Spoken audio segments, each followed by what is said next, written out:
Hey you guys, today I'm going to talk about Basketball Wives Season 8, Episode 18, the reunion part 2, and the ending part where Shaunie and Marc Lamont talks about colorism. I'm going to touch on the conversation that they had. I was very disappointed, like I said, in this reunion because a lot of people didn't own up to their part in a lot of the drama that happened on the show. And that was like a disservice to us. Like, as viewers, that was so a disservice to watch through the whole season, knowing you guys seeing things play out and they don't get called out upon.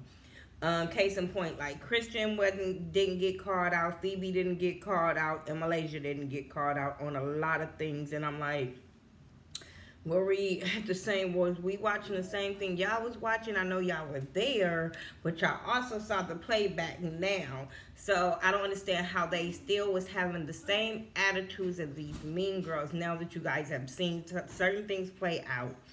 And like I said, certain people wasn't called to the forefront, but y'all want to call out other people, or you want to make other people look bad. You want to, it was a bad situation. Let me try to, okay, that's better. So that was a bad situation for me.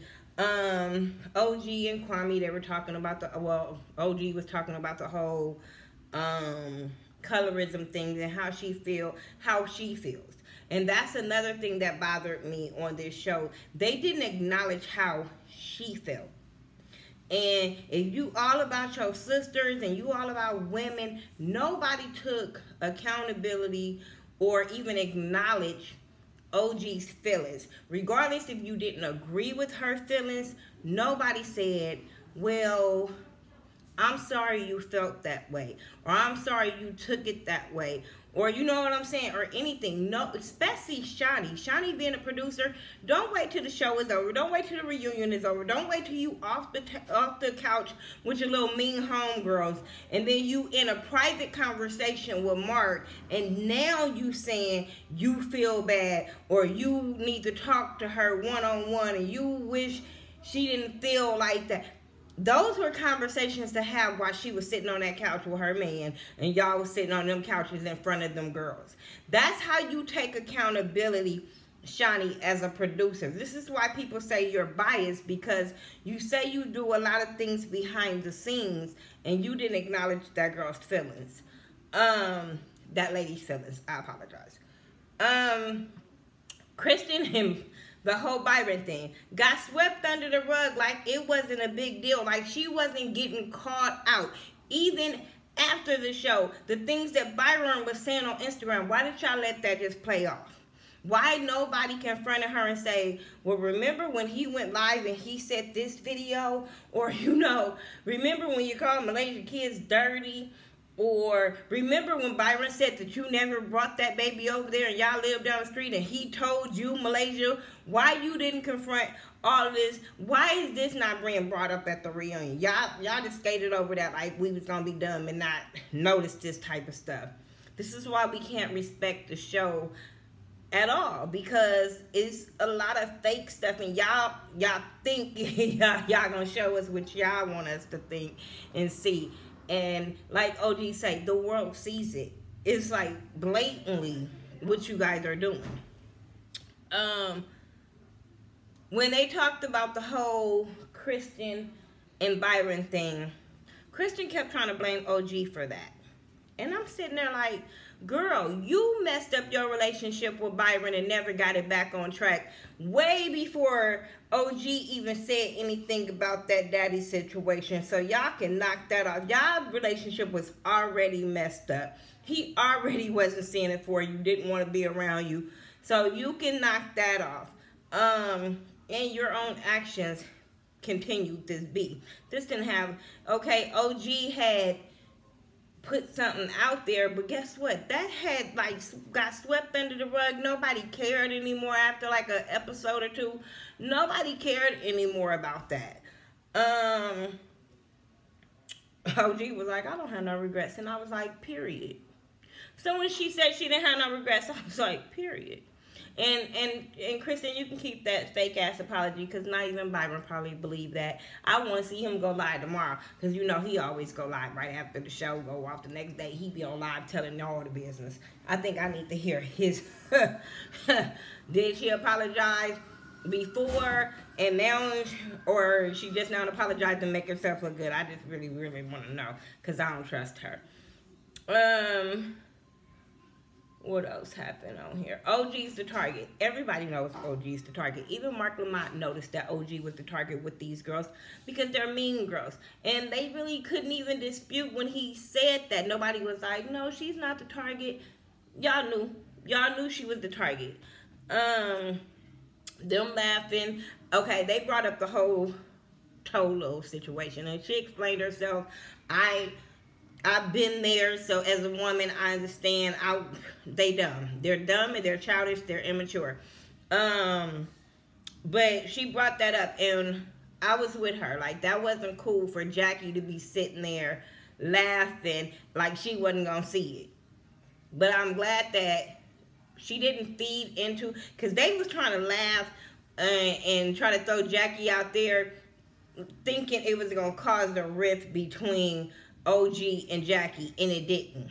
I'm glad she said she know, Jackie got her back, and she really her friend. So that was cool because I don't think Jackie was being malicious. I think Jackie would be trying to be in a conversation with these women and be cool with them and all that kind of stuff. But Jackie knew it was wrong. I just wish she would have told her homegirl the comment she had said before her homegirl had to see it air. What else happened?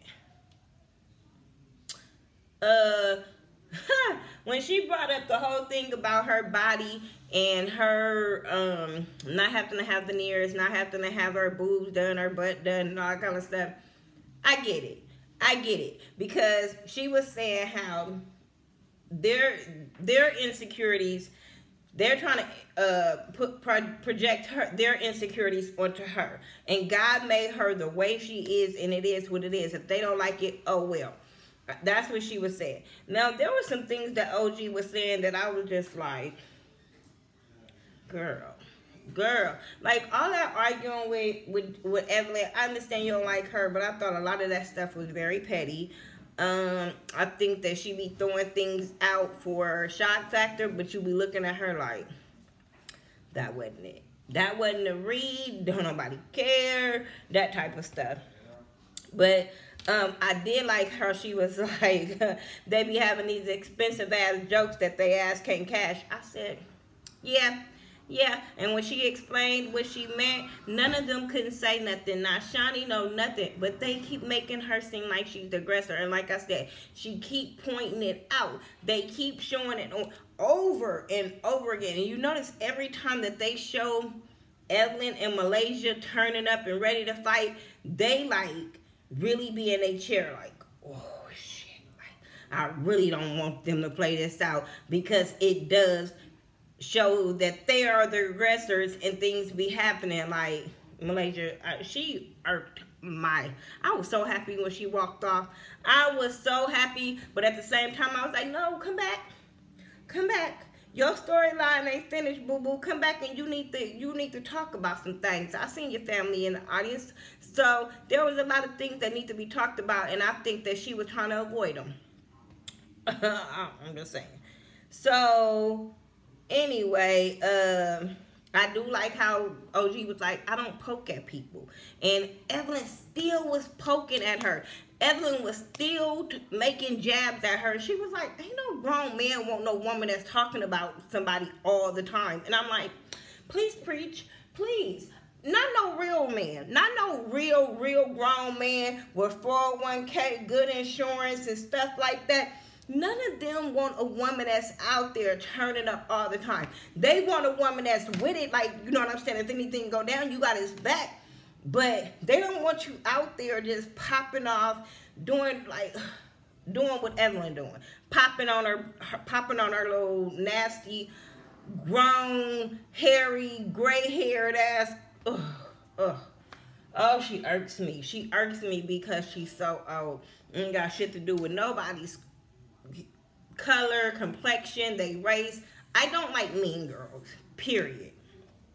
Um, Anyway, Jennifer, they bring up her storyline with the girls and how they made up, and then they took that picture and then they cropped her out the picture, the whole mean girl situation, because they're not her friends. And like she said, nobody asked y'all to come to the party and nobody made y'all take them pictures, but they made it seem like it was all Jennifer and they didn't want to be her friend and that she made them do that and da-da. Little girl shit. Little girl shit. And guess what, Evelyn? I understand it's wrong to talk about people's kids. I'm sorry. Fuck that. Let me be mad at you and see who I talk about in your family. I don't care what y'all say. I'm just saying. And guess what, Evelyn? Your daughter is not a child. Not even when Jennifer supposedly talked about her. She wasn't a child then either.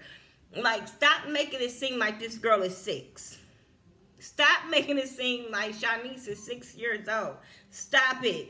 I just was like, okay, you could be in your feelings about this girl talking about your daughter, your parent, whatever it is. But to keep trying to harbor she's a child like she's 6, you make yourself look stupid. You make yourself look real dumb. Anyway, then you get the whole thing with Malaysia and Jennifer and about her throwing that table. Girl, Shani, who's the aggressor? Because she said that girl made her do it. Malaysia said Jennifer made her throw that chair.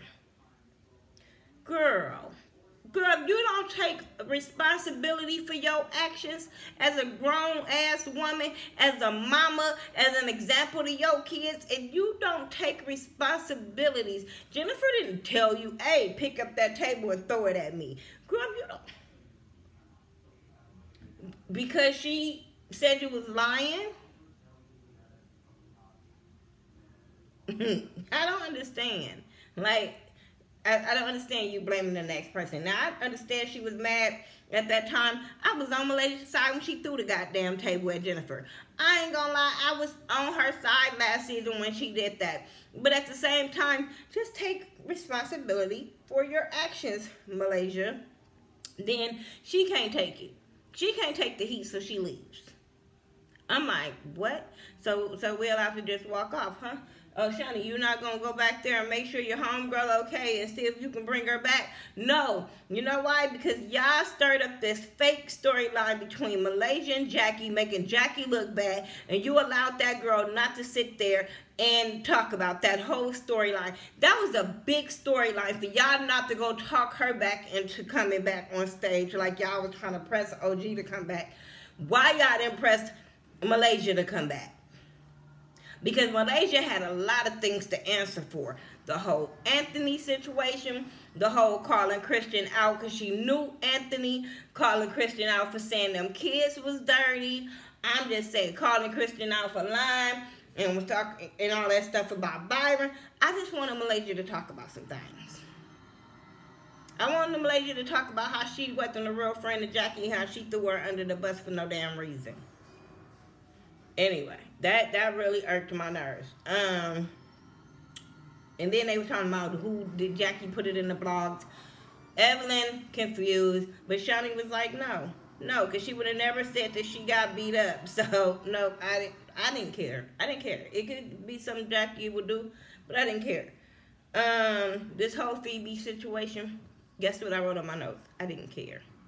I didn't care. I don't care if she crackhead. I don't care if she pop mollies. I don't care if she...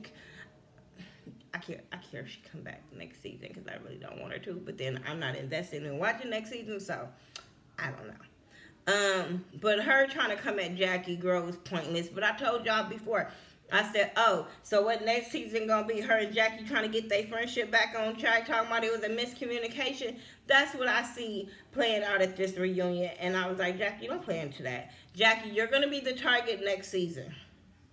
Because all of them are cool. You're gonna be the target next season. And they gonna say they can't trust you and you the messy one. Ocho Cinco whole stupid shit. Girl, you kept... I thought he was your aggressor at the beginning. She was taunting you with your aggressor. Now you want to talk about him, talking about how you called him and he don't want her. And did you tell your man? Girl, do you think she ain't talked to her man by the time the reunion start filming? If she didn't talk to him then, she sure talked to him by the time the reunion starts filming because she knew y'all was going to throw it in her face. But when she came out that money gun of them receipts, I said, ratchet as I ever seen it. But I'm like, girl, they can't see that. That's girl. That would have only worked if you was on the stage with them. That didn't really work. It didn't work in your favor. Sorry. It didn't work in your favor. Evelyn Afro-Latina. That's what I wanted to talk about in this whole. And then I'm going to get into her cussing her out in Spanish, curse words. I'm just saying, y'all just playing that on TV like she wasn't cussing that girl out in Spanish and shit. But whatever. Hey! So, anyway, the race war and whatever. And is she Afro-Latina? Let me tell you something. I don't give a shit if she's Afro-Latina or not. We have to stop letting people have a pass for using the N-word. I don't give a shit where they from. I don't care where you from. No. If you not African, you don't, like, people shouldn't get a pass saying that word or using the excuse of, I live in New York. I grew up around everybody. We talk like that. Somebody in your neighborhood should have busted you in your motherfucking mouth. And I know I ain't gonna probably make no money off of this now that I ain't cursed all that. I don't care. But when it comes to stuff like that, we have grew up to this. We know how people feel. So why are we still doing it? If you know this is a trigger for black people, why do y'all think it's cool for y'all to still do it? Unless you don't respect black people. You want the culture, but you don't respect it. Like, come on now. Like, no. I'm not with that people using the N-word. Like, I barely like for black people to use it, but like I said, the way I grew up, the way some of y'all grew up, it's the context we use it in. You know what I'm saying? And, you know, maybe I'll be wrong for calling somebody a nigga, you know, here and there. You know what I'm saying? Maybe I'll be wrong. But at the same time, none of my homegirls that's not my, no. They don't get that privilege. And I got a lot of friends that's outside of my race. But guess what? They gonna get punched dead in the throat. I don't give a shit. And they know it. My friends know. Like, no. I don't care where they grew up. And y'all need to stop letting people have that pass because then they use this as an excuse. This whole thing with Shani, let me go and wrap this up. This whole thing with Shani and this colorism thing, like I said before, now you sorry, now you care how she feel. You don't get this. You don't get to make this meeting with him, a private meeting with him to save face for you and your show. No, it doesn't work like that. This, like, there was blatantly colorism. And you know how I know? Because you noticed it. You noticed that how she can feel certain types of ways. You noticed it. So therefore, there's no excuse. There's no excuse. There's only apologies needs to happen and need to be made to a lot of people. Not just her, but to a community of people that watch y'all and was affected by this shit and made people feel some type of way, made people revert back to their younger days and how they felt with people bullying them and people treating them different because of their skin color. Like, so I think that Shani as a producer, the other producers of the show, some people need to come out and apologize for this season of Basketball Wives. For real, for real. If you expect your brand to keep on going, you need to make some shit right. And not saying OG is not fired, then she fired, oh, she not fired. That's not it. Just to save face so you don't get backlash from social media. Like, come on now. Come on now. Anyway, that's my review for Basketball Wives Season 8, Episode 18. I hope you guys enjoyed my season reviews of this season of Basketball Wives. I'm going to probably do Real Housewives of Atlanta. You guys tell me in the comment section if you guys want me to review Real Housewives of Atlanta. I used to do it, but then I fell off because I felt like they were too old to be acting like this. So, y'all tell me what y'all thought. I have to be at work at 3 o'clock in the morning, so I'll talk to you guys in the next video. It's all about support, so go support somebody. Go check out Bondi Blue, Scotty from Mr. Still Standing, Color Me Pink, James Caldwell, Jamar 84. We all do great content. It's all about support. Love you guys. Bye.